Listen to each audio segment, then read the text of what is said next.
நர்மதா, என்னை தடுக்காத்தடி, உன் அம்மா தானே பேசுறேன். நம்ம குடும்பத்துக்குள்ள பூட்டிய கதவுக்குள்ள தானே பேசுறேன், நீ எதுவும் பதறாதே. தொடர்ந்தாள் நர்மதா. அதனால இப்ப மாதவிக்கு அவள் மனசுக்கு இதமான ஆம்பள துணை இல்ல. நர்மதா கொஞ்சம் மவுனம் காக்க, மாதவியின் இதயம் படபடத்தது. இப்போ அவள் வாழ்க்கையில் புதுசா திடீர்னு யாரையும் ஃப்ரெண்டா நம்பி விட முடியாது, அது கஷ்டம்.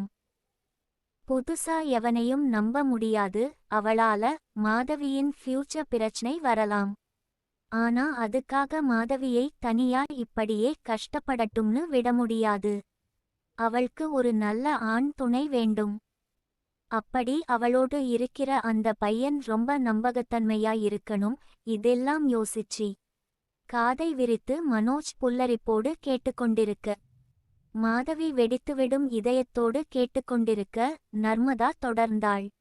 நர்மதா, இதோ பாருங்க, 2 பேரும் அதிர்ச்சி ஆகாம கேளுங்க. இது ரொம்ப நல்ல முடிவு, நான் தீர்மானமா தெளிவா யோசிச்சு எடுத்த முடிவு. அதனால நீங்க 2 பேரும் அம்மா பேச்சை தட்டாம கேட்கணும். விஷயத்துக்கு நேரா வரேன். மனோஜ், மாதவி, உங்கள் 2 பேருக்கும் ஒரு துணை தேவை.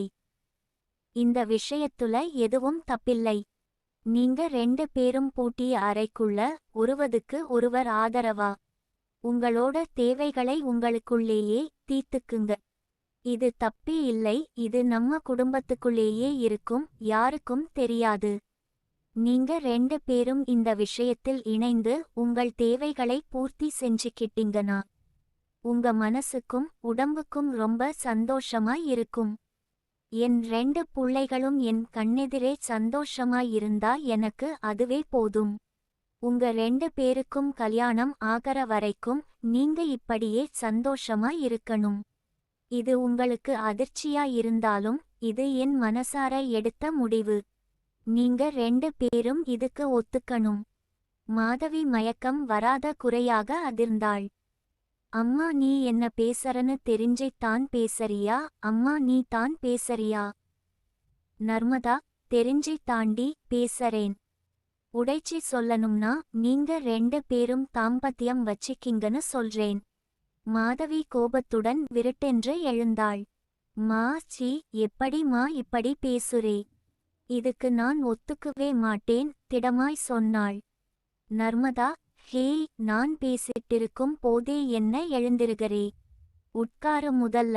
நர்மதா மிரட்ட, மாதவி மிரட்சியோடு அமர்ந்தாள்.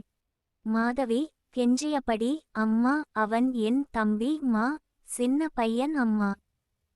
நர்மதா, எனக்கு தெரியாதா அது, அவன் உன்னை விட சின்ன பையன்னு. சரி சொல்லு, அவன் உன் கூட பிறந்த தம்பியா? அவள் அப்படி சொன்னவுடன் மனோஜின் முகம் மாறி சோகமாகி கெஞ்சலாக பேச ஆரம்பித்தான். மனோஜ், மா, இப்படி என்னை பிரிச்சி பேசாதீங்கன்னு எத்தனை தடவை சொல்லியிருக்கேன், என்னம்மா இப்படி பேசுறீங்க? நர்மதா, டேய் மனோஜ், நீ எப்பவும் என் பையன் தான் தான்டா. அவளுக்கு புரிய வைக்க தான் இதை பத்தி பேசிட்டு இருக்கேன். மாதவி, உனக்கு தெரியாதது கிடையாது, அவன் என்னோட அக்கா பையன். நடந்த ஆக்சிடென்ட்ல உங்க அப்பாவோட என் அக்காவும் அக்கா புருஷனும் செத்ததால அவனும் நம்ம வீட்டுல என் பையனா உன் தம்பியா இருக்கான். இதை பிரிச்சி சொன்னா அவனுக்கு கோபம் வரும். பாரு மாதவி, அவன் உன் உடன் பிறந்தவன் கிடையாது. இந்த மாதிரி உறவு முறையில் மத்த மதத்துல கல்யாண உறவு முறையே இருக்கு. அதனால இது தப்பில்லை. ப்ளீஸ் புரிஞ்சிக்க. அம்மா யோசிக்காம இந்த முடிவுக்கு வருவேனா? மாதவி, மா, என்ன மா பேசற? அது என்னவா வேணா இருக்கட்டும். அவனை எப்படி மா நான் அப்படி பார்க்க முடியும்? ஐயோ கடவுளே, ஏன் இன்னைக்கு இப்படி பேசற? குரல் உடைந்தது. உன் புத்தி ஏன் இப்படி போச்சு நர்மதா? தா பாருடி, எனக்கும் அதிர்ச்சியா இருந்தது முதல்ல யோசிக்கும்போது. ஆனா ரொம்ப யோசிச்சதுல இது தான் ரொம்ப நல்ல முடிவு. நீ அவனை பார்க்கிற பார்வையை ஈஸியா மாத்திக்கலாம். அது கஷ்டம் கிடையாது. முதல்ல கொஞ்ச கஷ்டமா தான் இருக்கும், ஆனா போக போக பழகிடும். அதுவே புடிச்சும் போயிடும். எனக்காக இதுக்கு நீங்க ஒத்துக்கோங்க. மாதவி, அம்மா ப்ளீஸ், என்னால புரிஞ்சிக்கவே முடியலம்மா. உனக்கு ஞாபகம் இருக்கான்னு தெரியாது. நான் வயசுக்கு வந்து 4 வருஷம் இருக்கும்போது மனோஜ் என் பக்கத்துல படுத்து தூங்குவான். அப்போ தூங்கும்போது அவன் என் மேல கால் போட்டு தூங்குவான். நானும் தம்பின்னு கட்டி பிடிச்சிக்கிட்டு தூங்குனேன். மறுநாள் என்னை தனியா வச்சி, நீ வயசுக்கு வந்த பொண்ணு அவன் தம்பினாலும் நீ டிஸ்டன்ஸ் மெயின்டெயின் பண்ணணும், படுக்கும் போது இப்படி கால் போட்டா எடுத்து விடணும், தனியா படுக்கணும்னு அவ்ளோ பாடம் எடுத்தியே மா. அதுக்கப்புறம் தான் நான் மனோஜோட ஒரு இடைவெளி வச்சிக்கிட்டேன். அந்த அளவுக்கு ஒழுக்கத்தை போதிச்சிட்டு இப்போ இந்த மாதிரி சொல்றியே. நீ தானா அதை சொன்னது? அதே வாயா இப்போ பேசறது? நர்மதா, நான் தானே அப்போ சொன்னேன். மாதவி, ஆமா நர்மதா, அப்போ கேட்டே இல்லை. இப்போ அதே அம்மா தான் இதையும் சொல்றேன்.